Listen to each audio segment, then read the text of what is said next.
if the foundation is not strong, you can have a problem even if it's on the third or fourth floor. और यदि उसकी नींव या उसके बुनियाद में उसमें ठीक से नहीं बनाया गया हो तो उसकी तीसरे और चौथे मंजिले में भी समस्या हो सकती है. And you may think the problem is there, but actually the problem is in the foundation.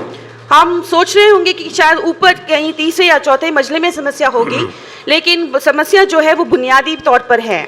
So many years after our Christian life, in our Christian life, we find some problem is very often because we have not laid a good foundation in the beginning of our life.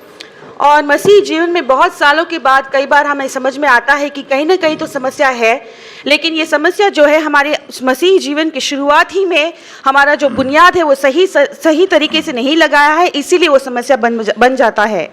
And especially in the area of repentance and faith.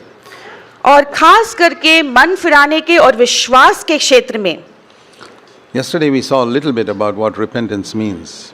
और कल हमने देखा थोड़ी सी में देखा कि मन फिराने के बारे में क्या होता है.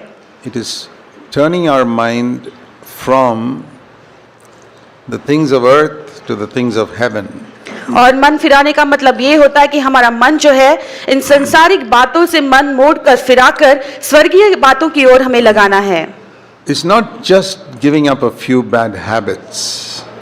और इसका मतलब सिर्फ ये नहीं होता कि कई चंद बुरी आदतों को हमें छोड़ना है. That is good. ये अच्छी बात है. But there are many Christians who've given up bad habits, who have a lot of problems in their Christian life. लेकिन कई ऐसे बहुत ही अच्छे मसीही लोग हैं जिन्होंने ऐसे बहुत सारी बुरी आदतों को तो छोड़ दिया है, लेकिन फिर भी उनके जीवन में बहुत सारी समस्याएं बनी रहती हैं. Because their mind is still set on the things of earth. ये इसलिए क्योंकि उनका मन अभी भी इस संसार की बातों में लगी हुई है. And some people think that the only way to set our mind on the things of heaven is by giving up our job and being a full-time Christian worker. और कई लोग ऐसे सोचते हैं कि एक ही तरीका है जहां पर हम हमारा मन स्वर्गीय बातों पे लगा सकते हैं, वो ये है कि हम फुल टाइम मिनिस्टर या पूर्ण सेवकाई में लग जाएं. But Jesus was a spiritual man even when he was a carpenter. लेकिन यीशु मसीह बड़ाई का काम करते हुए भी वो आत्मिक जीवनों में अपना मन लगाए रखे थे. So Jesus came as a baby. यीशु मसीह एक शिशु होकर आए so that he could be an example for little children. ताकि वो छोटे बच्चों के लिए एक उदाहरण हो सके. For 10-year-olds. 10 साल के बच्चों के लिए. For 17-year-old boys. 17 साल उम्र के लड़कों के लिए. For 25-year-old young men.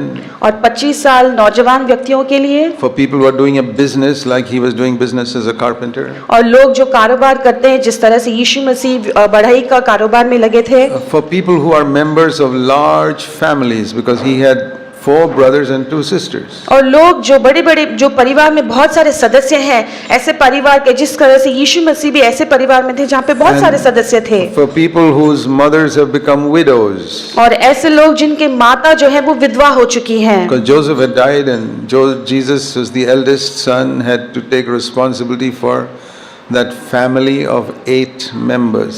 क्योंकि यूसुफ उसका पिता मर चुका था और यीशु मसीह जो पूरे परिवार में सबसे पहलौटा था और जहाँ पे 8 सदस्य थे वहाँ पे अपनी माँ को भी संभाल कर उसे परिवार को चलाना था. And if you've seen the home of an ordinary carpenter in India, that Jesus' home was like that. और यहाँ पर भारत में हम एक बढ़ई के घर के एक साधारण बढ़ई के घर को हम देखेंगे जिस हालत में है वैसा ही कुछ यीशु मसीह के घर में भी था. And then for 3.5 years he's an example for full-time Christian workers. और उसके बाद जो 3.5 साल का काम जो यीशु मसीह ने किया वो पूर्ण सेवकाई के लिए एक उदाहरण है. Whatever you may be, he's an example for you.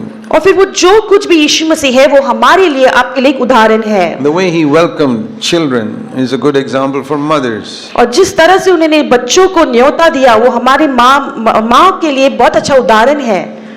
Some of you may think that he has not faced the type of pressures you have faced in your home. और हम में से कई लोग ऐसे सोचते होंगे कि जिस तरह का तनाव हमने सामना किया है शायद वैसा तनाव यीशु मसीह ने कभी सामना नहीं किया है. We have a number of people in our church in Bangalore who are from Hindu and Muslim homes.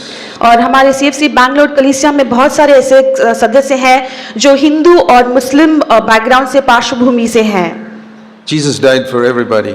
यीशु मसीह सभी के लिए मर चुके हैं। But some of these folks from non-Christian homes face a lot of pressure in their home. लेकिन कई ऐसे मसीही लोग जो हिंदू या जो मसीही पार्श्वभूमि से नहीं है, उनके घर में उन्हें बहुत तनाव का सामना करना पड़ता है। And they may think Jesus never faced this. They may think Jesus never faced such pressure. वो शायद ऐसे सोचते होंगे कि यीशु मसीह ने हमने जैसे तनाव का सामना किया है, उन्होंने कभी नहीं किया है। But the Bible says that Jesus' brothers never believed in him. लेकिन यीशु पवित्र शास्त्र ऐसे कहता है कि यीशु के जो भाई थे उन्होंने कभी उस पर विश्वास नहीं किया। I want you to see this verse. मैं चाहता हूं कि आप इस वचन को देखें। John chapter 7 यूहन्ना उसका 7वां अध्याय and verse 5. उसका 5वां वचन। Even his brothers were not even his brothers were believing in him. क्योंकि उसके भाई भी उस पर विश्वास नहीं करते थे। And if you want to know who his brothers were, it's in Mark 6 verse 3. और यदि आप जानना चाहते हो कि उसके भाई कौन है, तो मार्क के 6 के 3 में है। Isn't this the carpenter, the son of Mary, the brother of James and Joseph and Judas and Simon? Aren't his sisters here with us? क्या यह वही बढ़ई नहीं जो मरियम का पुत्र और याकूब और योसेस और यहूदा और शमौन का भाई है? From this verse we know that Joseph had died. That's why he was called the son of Mary. और इस वचन से हम जानते हैं कि यूसुफ मर चुका था क्योंकि वो मरियम का पुत्र होकर जाना गया था। Joseph must have died as a young man for Mary to be a widow. और यूसुफ बहुत ही अपने नौजवानी के समय पे मर गया होगा क्योंकि और फिर वहां पर मरियम एक विधवा हो चुकी थी। Here's where we read that he had 4 brothers and 2 sisters. और यहाँ पर हम पढ़ते हैं कि यीशु के 4 भाई और 2 बहन थी। And they were all younger to him. और ये सारे उससे छोटे थे। And Mary the mother would have told them, this elder brother of yours is special. और मरियम ने उसके भाई और बहनों से कहा होगा शायद कि आप तुम्हारा जो बड़ा भाई है वो खास है, विशेष है। He's the only child ever born into the world without a human father. और ये एक ही ऐसा एकमात्र पुत्र है सारे जगत में जो किसी पिता के बगैर पैदा हुआ है। He's the son of God. ये परमेश्वर का पुत्र है। You know what those brothers would have told Mary? फिर उसके भाइयों ने मरियम से क्या कहा होगा, आप जानते हो क्या? Are you trying to fool us, Mom? क्या तुम हमारी मजाक उड़ा रही हो क्या माँ? All rubbish. He's just an ordinary person like us. ये सारा बेकार की बात है, वो बिल्कुल हमारे समान ही एक व्यक्ति है। His brothers did not believe in him. और उसके भाई जो है वो यीशु पर विश्वास नहीं किए। And when they saw that he's a young man who would never get angry, और जब उन्होंने देखा कि एक नौजवान होकर एक व्यक्ति यीशु को कभी गुस्सा नहीं आया, never speak evil of others, कभी उन्होंने दूसरों के बारे में बुराई नहीं की, always upright in money matters, और हमेशा पैसों के मामलों में सिधाई से खराई से चलने वाला व्यक्ति, never disobedient to his mother even in the smallest thing, और छोटी सी छोटी बातों में भी अपनी माँ का कभी भी आज्ञा का उल्लंघन नहीं किया। those brothers must have been really irritated. और ये देखकर उसके भाई सारे चिड़चिड़ा हो चुके होंगे। Because you know, when you see a really good person, it's like you having a dirty shirt and that person's got a clean shirt. और क्योंकि हम जब एक भले व्यक्ति को देखते हैं वो उस समान होता है जैसे कि हमारा जो वस्त्र है वो बिल्कुल खराब है और उसका वस्त्र बहुत ही अच्छा है, And you wish that his shirt will also be dirty so he can be like you. और फिर हमें ऐसा लगता है कि उसका वस्त्र भी खराब हो जाए ताकि वो हमारे समान हो जाए। Human nature is like that. और मनुष्य का स्वभाव बिल्कुल ऐसा ही And है। I can imagine those 4 brothers who tried to irritate him in so many ways, but he'd never get angry. और मैं ये कल्पना करता हूँ कि इसके जो 4 भाई हैं लगातार उसे गुस्सा दिलाने की कोशिश करते होंगे लेकिन उसने कभी भी गुस्सा नहीं आया होगा। Not for 1 or 2 days, for 30 years. और ये सिर्फ 1 या 2 दिन की बात नहीं है, पूरे 30 वर्ष के लिए हुआ होगा। I'm trying to show you a picture of Jesus' home life. और मैं आपको ये कोशिश कर रहा हूँ कि यीशु मसीह के घर का जीवन कैसा हुआ होगा। More than any non-Christian person suffered in their home. और जितना जो मसीह में नहीं है वो अपने घर में जिस तनाव से गुजरते हैं उससे कई गुना बढ़कर यीशु मसीह ने सहा था।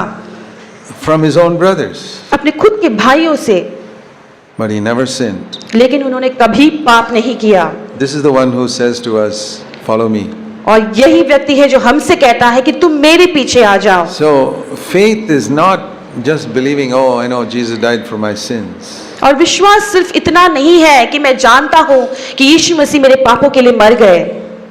One of the best pictures of faith is getting married. और सबसे बहुत ही विशेष दृष्टांत विश्वास के बारे में यह है जब शादी हो जाता है। The Bible says that Jesus is our husband और पवित्र शास्त्र कहता है कि यीशु हमारे पति हैं and we are his bride. और हम उसके दुल्हन। So think of a wedding where a pure girl is giving herself to a fine young man. और एक विवाह या शादी के बारे में कल्पना कीजिए जहां पर एक बहुत ही निर्मल स्त्री जो है अपने आप को एक जवान के हाथ में सौंप देती है। And she is saying, I commit myself to you for life. और वो उस व्यक्ति से कहती है, पुरुष से कहती है कि मैं पूरे जीवन भर अपने आप को तुम्हारे हवाले करती हूँ। Or that itself is great. और वो उतने में ही वो बहुत महान है। But now take another picture, अभी एक दूसरा दृष्टांत which लीजिए is more true of all of us. और ये हमारे बारे में हर एक के व्यक्ति की सच्चाई के बारे में है। Of a girl who was a prostitute. और एक स्त्री जो एक वेश्या है And here's a fine, pure, rich young man saying, I want to marry you. और एक पुरुष जो बहुत ही भला व्यक्ति है, बहुत ही चंगा व्यक्ति है, वो आकर उस वेश्या स्त्री से कहता है कि मैं तुमसे शादी करना चाहता हूँ। That is a better picture of Jesus and us. और वो एक और बेहतर चित्र है यीशु और हमारे बारे में। Because we are not pure brides. क्योंकि हम जो है निर्मल दुल्हन नहीं हैं। We came to Jesus as spiritual prostitutes. और हम जो है यीशु मसीह के पास एक आत्मिक वेश्या होकर आए हैं। That means we fooled around with sin and the world for so many years. क्योंकि हमने पाप के साथ, संसार के साथ कितने सालों से मजाक मौज मस्ती करते आए हुए हैं And messed up our life. और हमारे पूरे जीवन को नष्ट कर दिया है। How many men are there who will be willing to marry a girl who's messed up her life? और कितने ऐसे नौजवान व्यक्ति होंगे जो ऐसे स्त्री से शादी करना चाहेंगे जिसने अपनी पूरी जिंदगी को बेकार कर दिया है। Many of us don't appreciate Jesus sufficiently. और हम में से कितने लोग यीशु मसीह को सही से सराहते नहीं हैं।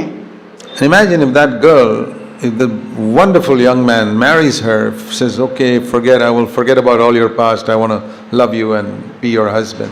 और कल्पना कीजिए कि वो भला व्यक्ति जो है उस वेश्या स्त्री की से कहता है कि तुम्हारी सारी पुरानी बातों को मैं भुला देना चाहता हूँ, मैं तुमसे विवाह करके तुमसे प्यार करना चाहता हूँ। Imagine if after marriage again she begins to fool around with other men. और ये कल्पना कीजिए कि शादी हो जाने के बाद वो फिर से दूसरे पुरुषों के साथ मौज मस्ती करना शुरू करती है। What would you say to such a wife? और ऐसे एक स्त्री से, ऐसे एक पत्नी से आप क्या कहेंगे? Hey, you messed up your life so much before you got married. और तुमने शादी से पहले ही तुम्हारे जीवन को कितना नष्ट कर दिया था। And this wonderful pure young man came and married you. और ये इतना अच्छा शुद्ध व्यक्ति नौजवान आकर तुमसे शादी करता है। You were not only a prostitute, you were a beggar. और तुम तो सिर्फ एक वेश्या नहीं थी लेकिन एक भिखारी भी थी। And this one is a prince. और ये तो एक राजकुमार है। And he's been so good to you. और ये तुम्हारे ओर कितने अच्छे से व्यवहार किया है। And now after marriage you still go messing around with other men. और अभी शादी के बाद भी तुम दूसरे पुरुषों के साथ मौज मस्ती कर रही हो। This is how many Christians live. और इसी तरह से बहुत सारे जो मसीह लोग हैं जीवन बिताते हैं। They forget what pit Jesus took them from. और वो भूल जाते कि किस तरह से गहराई से यीशु मसीह उन्हें खींचकर बाहर ले आए थे। The thing that will help you to be faithful in your life is to remember how deep you were in sin when Jesus met you. और आपके जीवन में एकमात्र बात आपको विश्वास योग्यता से जीने के लिए मदद करेगा, वो ये है कि आप स्मरण करें, याद करें कि आप कितने गहराई में पाप से डूबे हुए थे और वहां से यीशु ने आपको उभार कर निकल आया है। Even those who looked very pure and good on the outside. और वो लोग भी जो बाहरी तौर से बहुत ही शुद्ध और अच्छे दिखते हैं। Jesus taught us that sin in the heart is equal to sin on the outside. और यीशु मसीह ने हमें सिखाया कि जो पाप भीतरी मनुष्यत्व में है वो बाहरी तौर से जो दिखता हुआ पाप है उसके साथ समान है। Anger is like murder.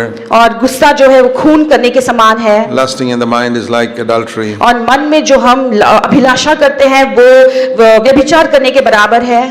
So things like that. और इस समान बहुत सारे बातें। So an awareness of how much we failed in our past life is the thing that will help us to be faithful to Jesus until the end. और लगातार ये एहसास होना कि हमारे बीते हुए दिनों में हमने कितनी बार हम गिर चुके हैं, यही बात को याद करते हुए हमारे जो विश्वास का जीवन में हम आगे बढ़ सकते हैं।